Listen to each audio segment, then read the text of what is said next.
Bagaimana kabarnya hari ini? Jadi kita harus senantiasa mengucap syukur, yaitu alhamdulillah pada setiap hari. Oke, baik Pak Wahyu mulai belajar hari ini. Ya, hari ini belajar pendidikan agama Islam. Pak Wahyu absen dulu. Yang tidak masuk siapa? Kira-kira? Mauris. Mauris absen 19. Terus? Bisa. Malika.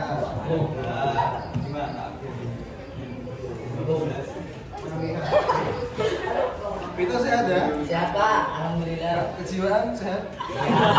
Baik kan yang gila.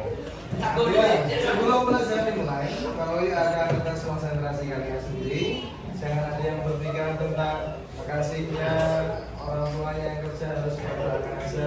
Tes dengan tepuk ya, yaitu tepuk selamat pagi 1 kali seperti biasanya, tepuk selamat siang 2 kali, sore 3 kali, malam tidak usah tepuk, waktunya tetangga tidur ya, tidak usah rame, nanti ganggu subuh kamu waktunya berapa tidur ya. Ini anak-anak yang hiperaktif kalau itu ya.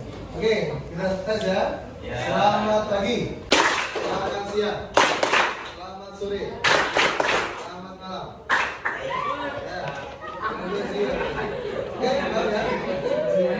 Yang salah akan bawa tanyakan tentang hadis sebelumnya tentang hormat orang tua.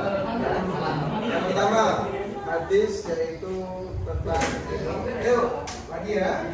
Selamat malam. Nah,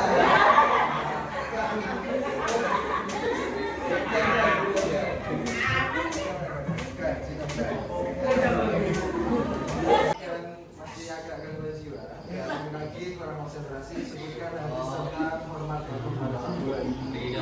Bismillah dulu. Bismillahirrahmanirrahim. Oke, kurang keras, yang keras. Ridho Masuk tuh bisa walidain. Oke, masuk ridho, fisutil, walidain. Tepuk tangan untuk kalian. Selamat pagi, selamat malam, selamat pagi, selamat sore, malam. Oke.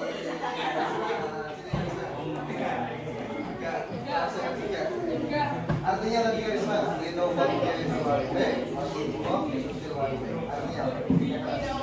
Ada pada respon orang tua. Demi Allah, ada pada hutang. Oke, tepuk tangan. Oke, perhatikan untuk pertemuan hari ini kita membahas tentang hormat dan patuh terhadap orang tua dan guru. Ya.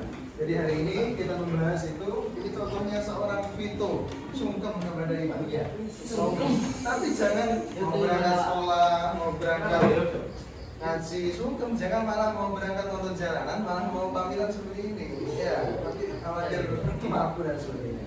Oke, hari ini hormat patuh orang tua, yaitu next. Masa selanjutnya yaitu hormat, pengertiannya harus next. Nah ini, jadi hormat adalah sikap menghargai yang diberikan pada orang lain yang telah berjasa memberikan sesuatu. Jadi sikap hormat itu identiknya dari yang muda kepada orang yang lebih tua. Itu hormat, yaitu hormat kepada orang yang telah berjasa memberikan kita segala sesuatu. Contohnya adalah orang tua dan guru.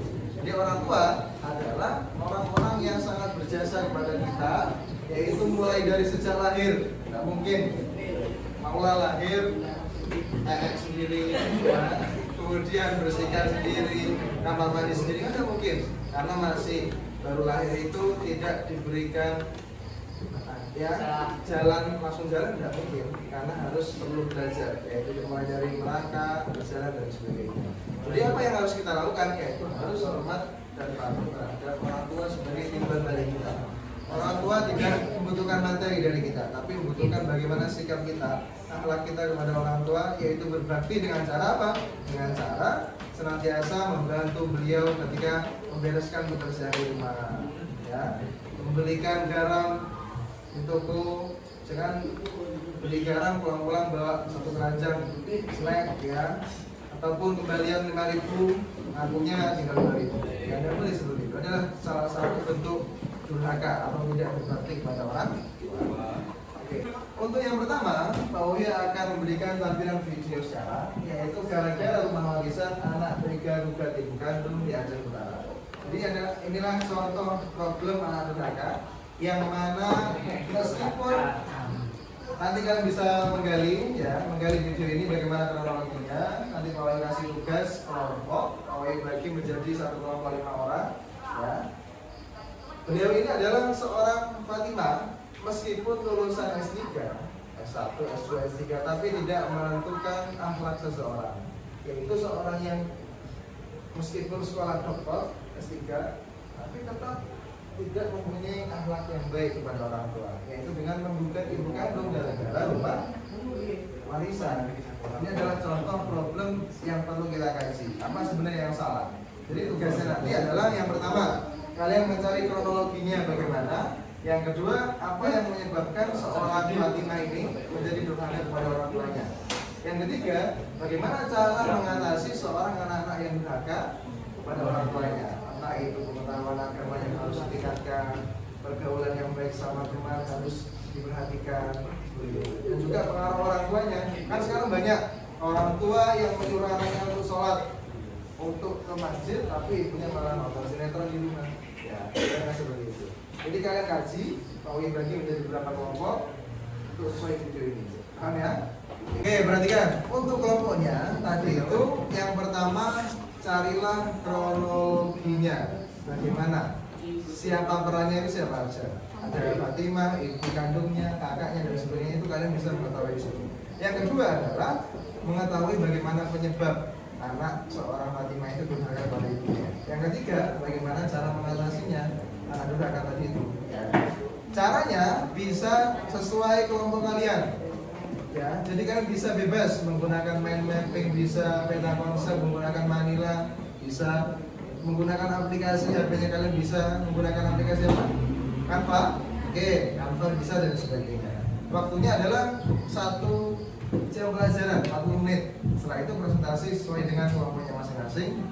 Di sini bagaimana cara kronologinya bagaimana, penyebabnya bagaimana dan sebagainya. Paham ya? Pembelajaran kelompok yaitu 1 sampai 5 orang kembali ke satu lagi. Paham ya? Mulai dari siapa? Bayu. 1, 2, 4. 1, 2, 3, 4, 5. Oke, cukup. Oke, kelompok ini ya 4 orang ya. Sedang mencari apa? Kronologi video ya. Sudah ditemukan Fatimah ya, menunjukkan orang tua karena rumah. Oke. Kemudian Alisma sudah menemukan penyebabnya? Oke, apa Alisma? Karena kurangnya pendidikan agama. Pendidikan agama pentingnya dalam membentukkan karakter seorang anak. Yang kedua, Kira-kira tidak menjamin akhlak. seseorang.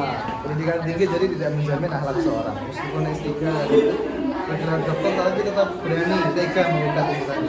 Oke, semangat mencari ya. Oke, siap. Kelompoknya Andrew, Silvi, siapa? Maulana sama aja? Hah? Mira? Oh Mira, oke. Sekarang kelompok ini membuat media apa? Canva. Jadi Canva ngedit video untuk presentasi nanti ya. Jadi tidak semuanya memakai manual, pakai Manila. Canva. Sudah tahu caranya? Sudah pernah? Oke. Yang kreatif pokoknya ya. Jadi menggunakan background cerah itu harus disesuaikan dengan tulisan biar jelas. Oke, tetap semangat untuk menggunakan wajah apa. Semangat. Oke, thank you. Assalamualaikum warahmatullahi wabarakatuh. Kami dari kelompok 3 ingin mempresentasikan pengamatan tentang anak durhaka terhadap orang tua. Sebelum itu kami akan memperkenalkan diri. Saya Kansa, saya Laura. Saya Vito. Ini ya, Hansa ini ya. Laura. Vito, Ismail. Oke. Selanjutnya. Dalam video ini akan disampaikan Laura. Ya, ayo lanjut. Next selanjutnya. Bisa. Penyebab Fatimah tega durhaka kepada ibunya yaitu 1. Gaya hidup yang berlebihan, 2. Pengaruh hasutan teman-temannya, 3. kurangnya pengetahuan agama, dan lingkungan tempat tinggalnya yang kurang baik. Oke, beri tepuk tangan untuk kelompok 3. Sebelum kelompok 3 selesai, apakah ada pertanyaan dari audiens serialnya? Ya, Pak. Oke, apa? Tahu gaya hidup yang berlebihan itu seperti apa sih?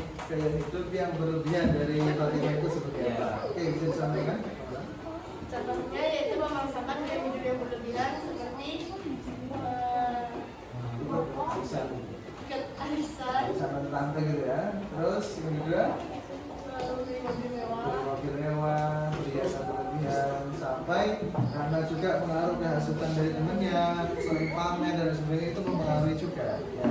Jadi mendapatkan hasil karena sudah saking habisnya pengaruh teman-temannya, akhirnya menggugat rumah dari ibunya yang sekarang ditinggali, minta diambil karena dia berhak dan sertifikatnya sudah atas nama dia.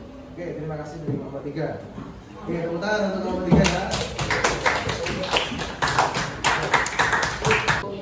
Nah, setelah presentasi dilakukan, jadi intinya adalah sikap yang mencerminkan hormat patuh kepada orang tua, salah satunya adalah bicara yang sopan.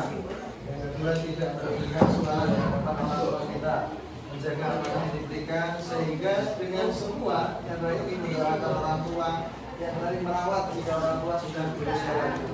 Jadi sesuai video yang sudah ditampilkan, seharusnya seorang Fatimah mampu merawat orang tua yang sudah berusia lanjut. Jangan malah menggugat rumahnya, setelah itu diambil, lalu tinggal di mana orang tuanya?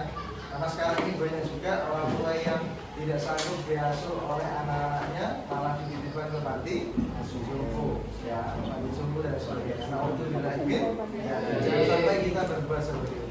Jadi itu ya pesan Pak Wahyu. Semoga kita semua menjadi anak yang soleh-soleha dan juga menjadi anak yang selalu berbakti kepada orang tuanya dan juga selalu mendoakan kepada orang tua kita. Jika senantiasa diberikan nikmat sehat yang sudah wafat, ya semoga selalu diampuni dosa-dosanya oleh Allah SWT. Terima kasih dari Pak Wahyu. Ada mini wa Assalamualaikum warahmatullahi wabarakatuh.